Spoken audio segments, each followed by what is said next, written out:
Welcome to the Emancipate Your Mind podcast. I'm your host, certified religious transition and trauma recovery coach, Terry Hales. I help people step out of the shadows of religious fear and shame and embrace their authentic selves with love and empathy. If you're ready to throw off the shackles of learned binary thinking and explore a more nuanced approach to life, this is your playground.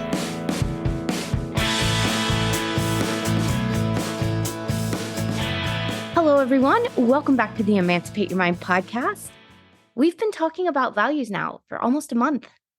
And one of the big questions that keeps coming from you and from me is, what do I do if I have conflicting values? What if I have two things that are really important to me and they don't seem to work together? What do I do if I can't make a choice? What do I do if I feel like I'm being pulled in two different directions? In literature, we call these man versus self conflicts. And those of you who've been listening to the podcast for a while know that I love to read. I devour books like candy. And so I love looking at this from a literary point of view. Now, man versus self conflicts, they happen when we're experiencing opposing needs, desires, or values. And most of us that are listening to this podcast, we've probably already experienced many of these conflicts throughout our deconstruction process.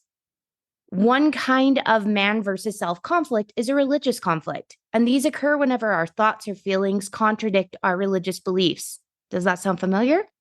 These kinds of values conflicts often lead us to doubt or question our religious beliefs. And many of us here began our deconstruction process because of an internal values conflict or series of conflicts that led us to begin asking questions. Another kind of man versus self conflict is a love conflict. And I think many of us here have experienced this as well. Love conflicts happen when we face a decision that may hurt a person that we love. So it's a decision that we feel like we must make, either for our own benefit or for the benefit of the other person or both. But we know that in the short term, it's going to hurt them. I know that many of us took this into consideration as we began deconstructing. We may have had spouses we were thinking about, or parents, or siblings, or best friends even. And we knew that our decision to begin questioning the church in earnest, or to pull away, or to remove our names from the organization, if we're, in a legalistic organization that requires you to remove your name from the roster, that those decisions were in our best interest, but we're going to hurt people that we loved. And some of us may have experienced societal conflicts. And this is where we have conflicting emotions about what society expects of us. Now, probably the easiest example to see of this is in the working mother dilemma, the value of going out and earning a living, being free, but also the societal expectation to be at home as a homemaker with kids. There's kind of both things pulling at you, but I also see this in the stay-at-home dad dilemma. So men that choose to stay home with kids and take care of the house, there is a societal expectation that they're the ones outgoing and, earning the money for the family. And so there's a little bit of societal conflict there. So I'm sure you're already aware that you're in conflict if you are, but let's talk about how you know if you're in conflict. Because maybe you're still getting into your body. Maybe you're still becoming aware of, the internal signals of conflict inside of yourself.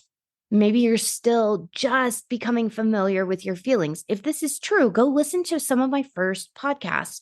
Some of my very first podcast in 2021 talked about getting comfortable with feeling, reattaching to your body, learning to recognize emotions, and allowing for that. If that's where you are, if you're like, I think I'm in conflict, I don't know what I'm feeling, go back and listen to some of those and allow yourself to get familiar with how your body feels and what emotions might be coming up for you. It's going to make working with conflicts of values inside of yourself a little bit easier.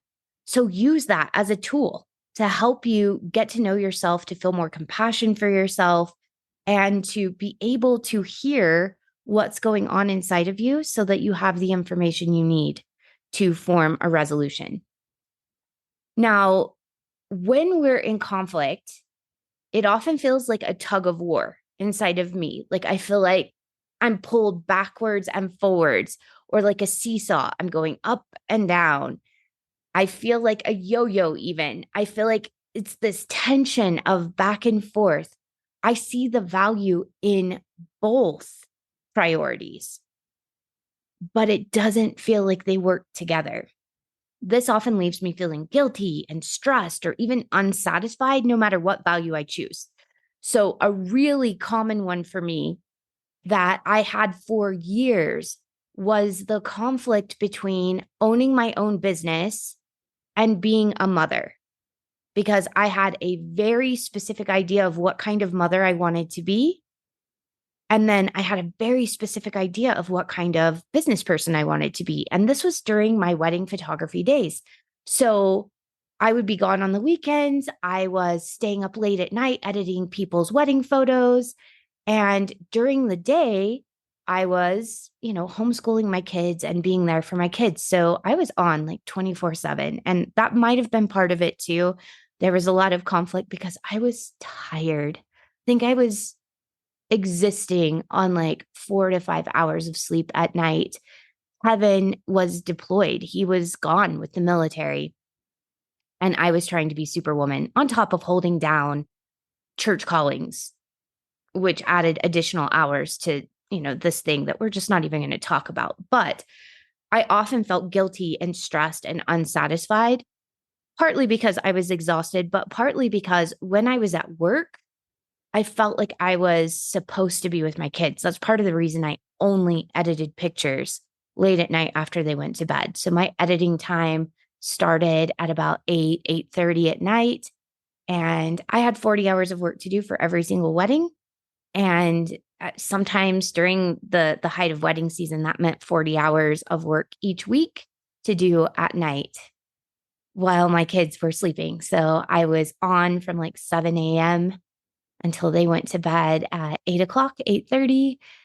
And then I started editing, and I would edit until like 3 in the morning. And then I'd sleep until 7 a.m. and get up and do it again. Looking back on that part of my life, I'm like, oh, Terry. And maybe you're right there too. You can't make up your mind or figure out what the right thing to do is. And you feel like both things are incredibly important. The idea of giving up my business kind of felt like a death to myself. It felt like I would be giving up the last piece of my identity. I couldn't do that.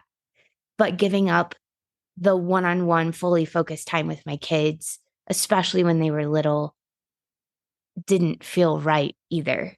And I couldn't find a way to make these two values work together. So I was guilty when I was with my kids because there was so much work to do and it wasn't done. And I felt guilty when I was with my business because I felt like it was taking away from my kids. And maybe you can relate. Maybe you have some values that feel like they're at war, like those two things used to feel for me. You can also tell when you're in conflict with your values because it feels like your whole time you're spent like doubting or second guessing or trying to convince yourself to choose the other path. So even if you choose one value, like let's say I had just chosen to be with my kids and to homeschool them because that's what my oldest needed at the time. So let's say that that's all that I had chosen. And I said, this is the most important value. The problem would be that the whole time I would be thinking or even resenting that I wasn't able to pursue things that were important to me, because that value is equally as important to me, at least, as being a good mom for my kids. I needed a personal identity and I wanted to pour into my children. I wanted both. And choosing or really felt like it wasn't going to work. So even if I had chosen just my family, there would have been a part of me that would be trying to convince me to find a way to work that would be feeling resentful or doubtful or second guessing that choice. So maybe you're there too. And maybe you know what this feels like. Tony Robbins, and I don't listen to a lot of Tony Robbins. I know he has some good stuff out there, but his personality and mine, there's something that just doesn't mix very well. But I do like to read some of his content. But this time I watched a YouTube short. It was recommended to me by, the internet gods that I guess saw that I was researching a whole bunch of things about values. And it said, I think you will like this short video by Tony Robbins. And in this short, like 1.5 minute video, he says to a whole room of people, have you ever set a goal for yourself? And right before you achieved it, you sabotaged it somehow. And of course, people are raising their hands and he says, does this happen often? And everybody's like laughing and raising their hands. And he says, if this is a pattern, you probably have conflicting values at play. And I've done that before. I did this with my wedding photography business. So as my business began to grow, I would self-sabotage. I would sabotage my business because I felt like every hour that I spent at a wedding, taking pictures or editing them was somehow making me a worse mother. So my business would grow a little and then I'd sabotage it a little bit, not a whole lot, not enough to like tank the business, but I'd sabotage it a little. And then it'd grow a little and I'd sabotage it. Because every time I would move forward, it was like there was a yank of that tug of war from the part of me that wanted to be with my kids. And so I was going back and forth, like 2 steps forward, 1 step back, 2 steps forward, 1 step back. And it was exhausting. So I really actually agree with Tony that if you feel like you often sabotage yourself or sabotage your success, maybe it's time to look and see if you have some conflicting values. When we experience internal values conflicts, it's because we value both things equally, or the conflict would have been resolved long ago. If this had been a clear choice between I value my family and I don't value having a business as much, I don't value achievement or, a personal identity quite as much, this would have been an easy resolution. I would have let the business die and I just would have stayed home with my kids. If one value really was more important, we would have let go of the other one and just focused on one. But what happens is we likely have beliefs that one value should trump the other. There was a part of me that definitely felt like being at home with my kids and homeschooling them even was the most important thing. That had been drilled into my head during my days in Mormonism, that there was no other success that would make up for failure in the home. No other success. That if my kids didn't have a perfect childhood, this is how I interpreted it. Nobody said this to me, but you know that I'm a recovering perfectionist, people pleaser, rule follower, overachiever. That if my kids didn't have a perfectly happy childhood, that no other success that I had would make up for that failure on my part. It was a lot of pressure. So I had some deep internal beliefs that my kids were my number one priority above and beyond anything that I could want for myself. That their needs, their happiness, their childhood memories, were more important than anything else. Meaning there was no room for anything else. And yet there was a part of me that needed a self, which is what the business represented for me. It needed a creative outlet. It needed self-expression. It needed adult conversation. It needed achievement. Because remember, I was still driven by external validation. I needed people to see me. And for many of us who were stay-at-home moms, your kids don't say thank you that often. The work you're doing is just expected, as it should be when your kids are tiny, tiny, right? And no one comes and pats you on the back and says, you're doing such a great job as a mom.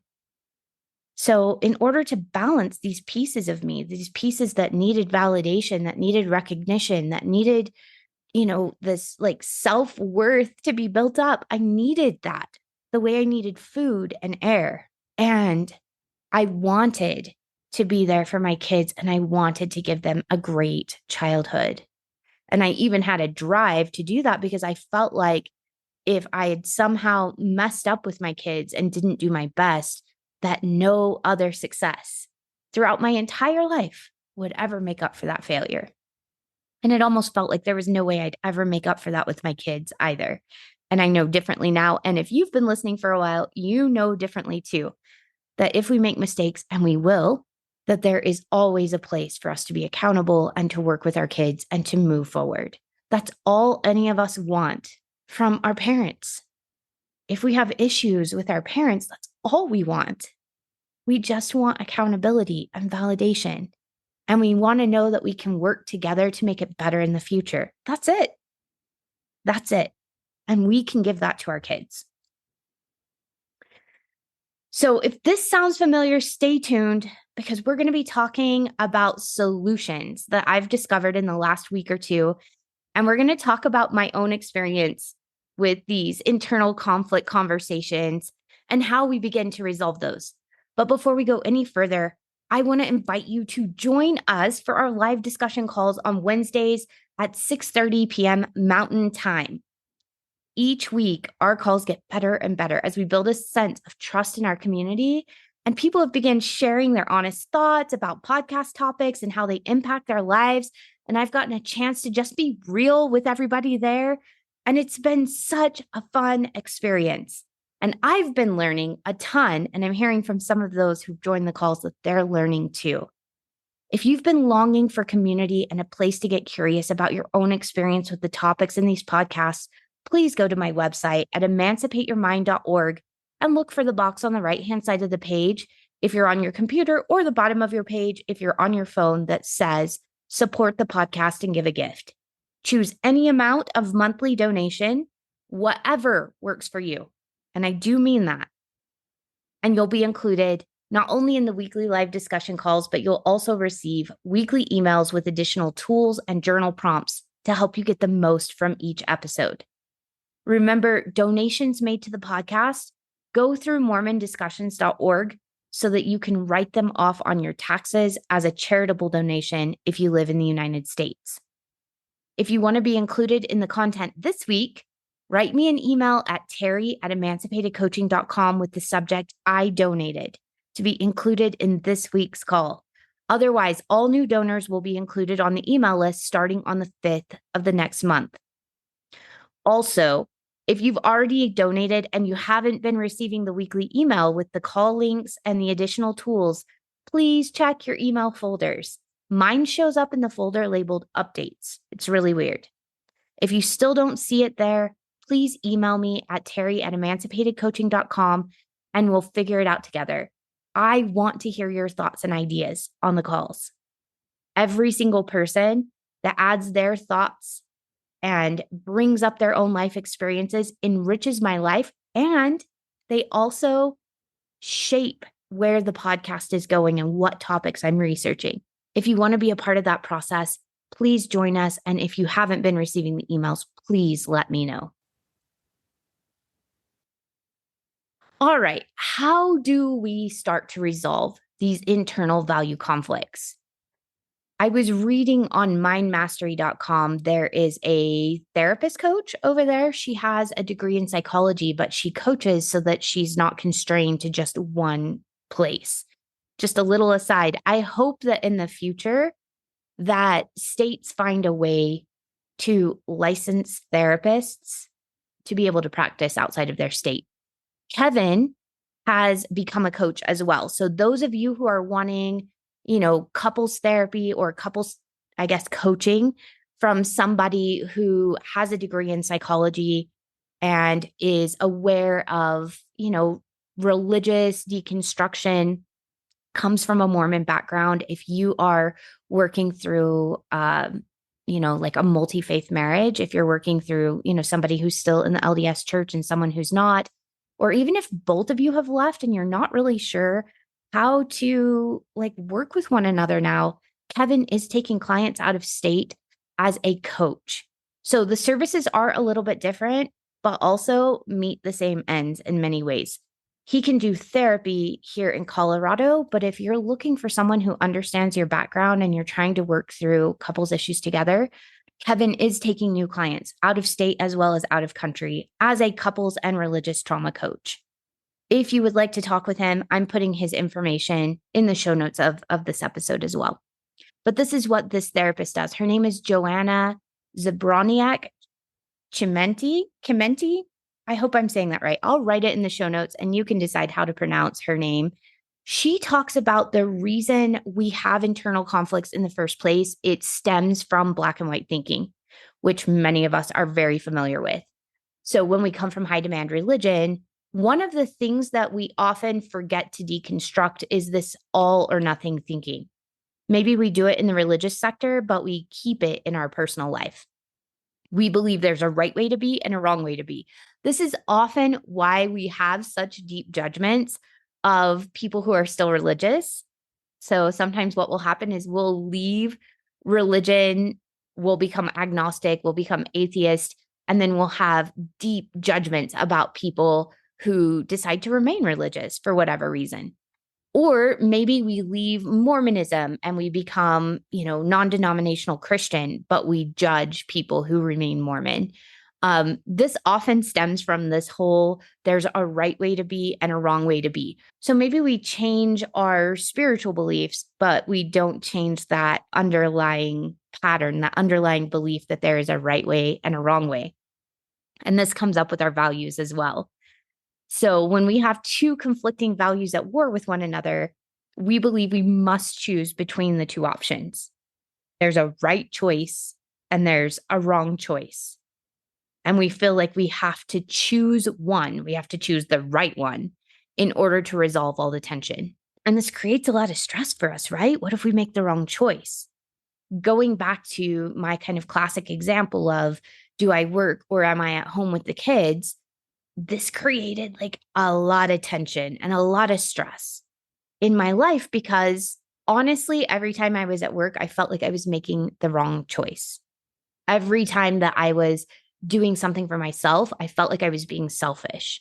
So for 10 years, I held this tension for 10 years of feeling like I was doing something wrong, but it was also something I couldn't stop. It's kind of like when you eat chocolate at midnight because you have like a wild, mad craving and then you feel guilty about it.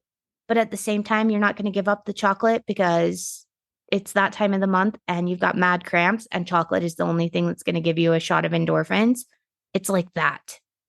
So there was a part of me that felt like the right choice and the only choice was being at home with my kids. And there was another part of me that felt crazy mad guilt every time I went to work, even though I knew I wasn't going to give up work.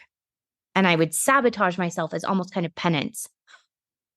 So I would get published in a magazine like The Knot, and then I would sabotage myself by just doing something that I knew was not in my best interest that would keep me from growing. When I look back on that stage in my life, that's what comes up when I think about values conflicts, is just that tension between these two pieces of myself, the piece of myself that wanted a personal identity, which is not wrong, and to be a great mom, which is also not wrong. But Joanna says, what if it isn't the conflict that's stressing us out, but it's our approach to solving the conflict that is stressing us out? What if it is this black and white thinking, this all or nothing thinking, this binary thinking that is stressing us out? The idea that we have to choose, the idea that there is one right choice and the other one isn't as important, that we can't have both somehow. But if we're looking at the conflict from a fresh perspective, allowing our brains to offer creative solutions, could we find harmony between the two values? What if we could integrate the two values and get them to work together? What if there was a way that being with my kids helped my work and being at work helped me as a mother with my kids? What if I got curious and creative and brought these two pieces together and got them to work together? Now, I just discovered a new coach. His name is Benjamin Harvey. He's a business coach and he has a lot of great courses on YouTube. I'll put his information in the show notes as well. But he talks about how to integrate these pieces of ourselves. And I've been practicing with this for the last week or two, and it really does work. It's really exciting. So I'm going to share this with you as one possible method to work with these values conflicts inside of yourself. Because again, if you're having a conflict, it's not because there's a clear value winner that you're supposed to choose and the other value just isn't as important. These values are equally important to you. They both matter. You could choose one, but if you choose one, you're still going to be thinking about the other one and maybe even resenting that you're not getting to do the other one, or you're going to feel out of balance because you're not doing the other one. And if you choose both without resolving to get them to work together, you're going to feel like you're in that tug of war. You may self-sabotage. There are going to be things that make it not work. It's going to be really clunky. Here's where Benjamin's genius comes into play. Benjamin says, do you often find yourself being pulled between two competing things? Do you feel at war with yourself because it feels like you have to choose between two things that are important to you? And he gave some examples, and I'm going to share those here because we're going to talk about them later. So he said the common ones he hears as a business coach are like, I want to start a successful business. So this would embody values like financial freedom, personal achievement, service, and I want to spend more time with my family. And this would embody values like family or connection or relationships. But underneath there, there's a belief, and that's what causes the conflict. The belief is, I can't start a business because it'll mean less time with my family. And that rang really true for me during my years as a wedding photographer. I can't have a big business because it'll mean less time with my family. I can't grow my business. I can't be successful at my business because it'll mean less time with my family, specifically with my kids. Another one he brought up, and I'm including this one here because this one about broke my brain. I want to go to Fiji. So values of like travel, adventure, fun, and play. And I want to pay off my debt. So, financial security or just security in general, freedom. And the belief would be, I can't go to Fiji because I need to pay off my debt. Now, if you're thinking that's absolutely right, you can't go to Fiji because you need to pay off your debt. You and I are kindred spirits, and we're going to talk about this in just a minute. This happens for the same reasons we have conflicts with other people who value different things. We aren't communicating effectively. So when we have a big conflict with another person, it's because we are not communicating effectively. We're not getting curious. We aren't seeking to understand. We aren't problem solving. We're not looking for win-wins. We are wrestling against one another, and we want to win no matter what the cost to the other person. And that's exactly what these two parts of our brain are doing. There is a part of ourselves that is arguing for one value, and there is a part of ourselves arguing for the other value, and they want to win because it's either or. Either I'm a good mom or I get a sense of self. And the part that says, you need to be a good mom because if you fail at this, no other success will make up for your failure. That part was real loud. But then there was another part of myself that was like, if I pour myself into my kids completely, where does Terry go? Terry dies. That's not okay with me. We need a sense of self. We need accomplishment. We need achievement. We need some creativity. We need to be with other people or we're going to go crazy. Also, very valid points. Both of these parts had very valid points, but because it felt like one of them had to win and the other one had to lose, they weren't listening to each other. They were fighting with each other because neither of those parts of me wanted to die. Both of them were so important to me. Like life or death important to me. Now, the good news is when the argument is between two parts of ourselves, we have significantly more control over the curiosity levels and the openness in the conversation. We're in charge of both parts of the conversation. This is not necessarily as true when we are having a conversation or conflict resolution with someone outside of ourselves, right? We'll talk about that a little bit next week, having conflict conversations about differing values with people who are other than us, right? Separate humans from us. But when it's inside of us, we have control over whether we're getting curious or whether we're getting judgmental. We have control over whether we're going to be open to problem resolution or whether we're going to be rigid. We get to create that atmosphere. And so we have a lot more room for conflict resolution inside of ourselves because we control both parts of the argument. When we're having conflict resolution with someone else, we only control our part. And that can make it difficult to actually find resolution with the other person sometimes, unless they're willing to create this openness and this problem solving win-win atmosphere with us. Now, to create this atmosphere of curiosity and problem solving between the two competing parts of ourselves, we're going to use Benjamin Harvey's formula. And mathematical equations for me, like when there is something that I can see in a mathematical equation, my brain actually really rejoices. I love concrete things to look at. They're easy for me to remember and to apply. And I hope that this is fun for you too. But if you hate math, this is still going to be useful. Now, he has an equation. The equation's up on the whiteboard in the video that I posted in the show notes, but it says A equals H plus or minus B. Now, if your brain exploded, pause really quick, write it on paper. If you're a visual learner, this will help. A equals H plus or minus B. So A is going to be our new value that we want to introduce, the new business or the trip to Fiji in the example above. And B is the old value. Okay, so in the two examples above, the old value would be spending time with your family or paying off your debt. And then the plus or minus ahead of it is a question. Do you want more of the B value or less of the B value? In the first example, you want more time with your family. In the second example, you either want less debt or you want more financial freedom and security. Either way, you want to, write that equation. H in the equation stands for help. So you'll be asking a question to bring the two values together and help them work in harmony. So let's practice this together. Let's go through this process. A question I could have asked myself back when I was a wedding photographer is, how might having a successful business help me spend more time with my family or help me be a better mother? Here are some ideas that came to mind for me. You might have even more. There are endless ideas that we could explore here.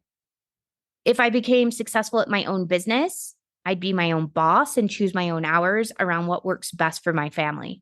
That is one thing I've loved about being my own boss.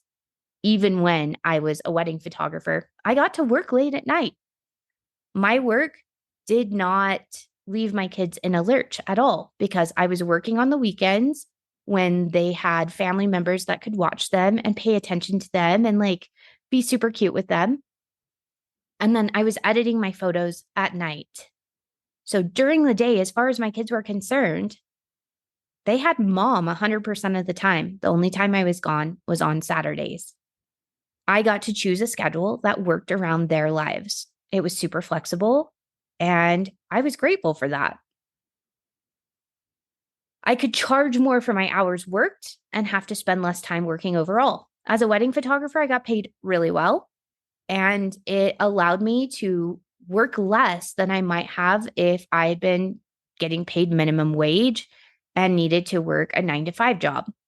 Because yes, we were using my income as part of our expenses so that the money I brought in was necessary, but also it was because I needed a sense of self. That was the primary driver for me. Another idea might be, as soon as I'm done with work, I don't have to commute home. And let's say your commute is an hour there and an hour back, you have 2 extra hours you can spend with your family. So let's say you still work 9-to-5, but you're working from home, guess what? That's 2 hours that you get to spend with your family that you didn't before. And if most of your work is done by phone or computer, it might give you freedom to travel more with your family and even write certain trips off. giving you even more freedom to do fun things together and make memories together. There's so many ideas, hundreds of things that you could put on this list of how your value of creating a successful business could work together with your value of seeing your family more. And in the business world, finding the way these two values work together is called your why. You're going to hear lots of people, especially Simon Sinek, talk about your why. Why do you do what you do? And this is how you figure that out. What are your values and how do they work together to get what is most important to you? So going back to the 10 years I spent working as a wedding photographer, my why would have been because I wanted the flexibility to be a great mom and I wanted to be able to make enough money so that I didn't have to work as much. But it also would have been because I needed a personal identity and I loved being creative and I loved putting really good quality work out into the world. But I wish I had been more aware of that. I didn't know what that meant to find your why. But this will help you find your why. How do these values work together to get you what you really want? What is really important to you? I didn't understand it fully. And maybe I still don't understand it fully, but I didn't understand it fully until just this past couple of weeks when I read Benjamin's formula about how to get these values to work together and how to take things that feel like they're conflicting and opposing and actually say, is there a way that I can get you guys to work together to get me more of what I want? Instead of feeling like I have to choose one at the deprivation of the other, is there a way we can get both and actually have both of you enhance the other? Now, I included Benjamin's second example about Fiji because I found it fascinating and I'd been thinking about it all week. At first, I was like, this is a no-brainer. This isn't a conflict of values. This is a clear winner or loser. Of course, you can't go to Fiji while you still need to pay off huge amounts of debt. But then I thought about it more. And I realized that I have this same conflict inside of me. So I want to save more for retirement. I never want to put my kids or any grandkids we may have in a sticky situation where they have to figure out how to financially care for me or Kevin in our old age. And I definitely don't want them to have to set emotionally difficult boundaries with us to protect their own financial health. I know how painful that is. I know how conflicting it is. I'm in my own conflict of values with this right now and trying to find a way to make things work together. But I do not want to put my kids in that situation if I can at all help it. This is non-negotiable for me. And I long to travel even more than I currently am privileged to. I love the memories I get to make and I love the pictures I get to take. And, even 10 years later, some of the trips that we've taken just bring back this rush of warmth and fun and adventure. And in the middle of Colorado winter, that is worth a lot to be able to look back on memories of going to warm places like Hawaii or Cancun or to really cool places like Europe and remembering that there is life outside of these four walls that we've been in for the last couple months because it's been so cold and snowy. So I sat with this conflict. How might going to Fiji or Bali or Spain or Japan, whatever you're into, help somebody pay off more debt? How would it help me pay off more debt or save more for retirement? I about broke my brain when I first asked this question. I could hear a very clear part of myself saying, these things will never go together. You earn the right to travel after you pay off the debt. Anytime I hear judgment not clear inside of my head, like obviously there's a right way and a wrong way, Terry, I purposely take on the challenge of opening up to more options. The more I thought about it, the more I realized that Benjamin Harvey, he wasn't full of crap.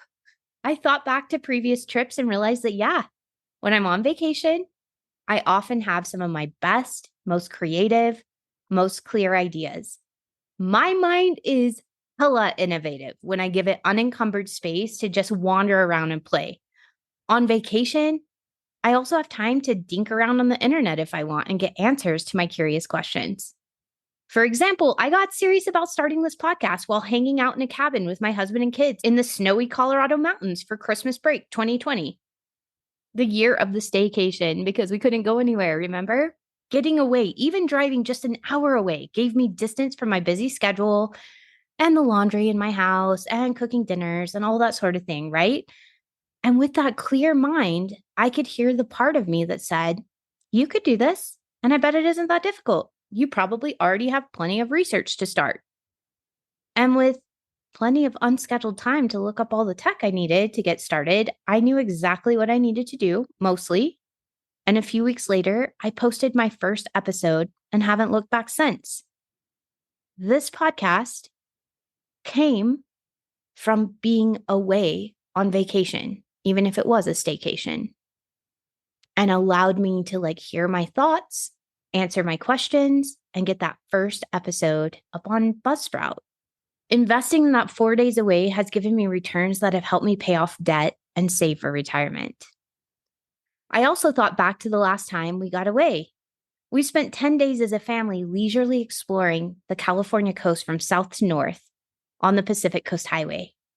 Aside from posting pictures of the views and the fun on social media, I didn't work at all. It was heaven.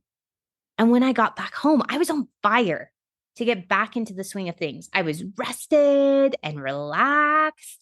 I was brimming with ideas. I felt connected to my family and loved by them. I felt grounded in myself. And I had my busiest and most profitable quarter of coaching, content creation, and podcast interviewing just after coming home from that trip. Now I'm thinking that maybe it's not such a coincidence. Of course, I would be more enthusiastic and energetic after a nice long rest, a change of scenery, and a chance to just focus on time with my favorite people. And of course, that energy is magnetic. Of course, that brought clients and listeners into my circle. Of course.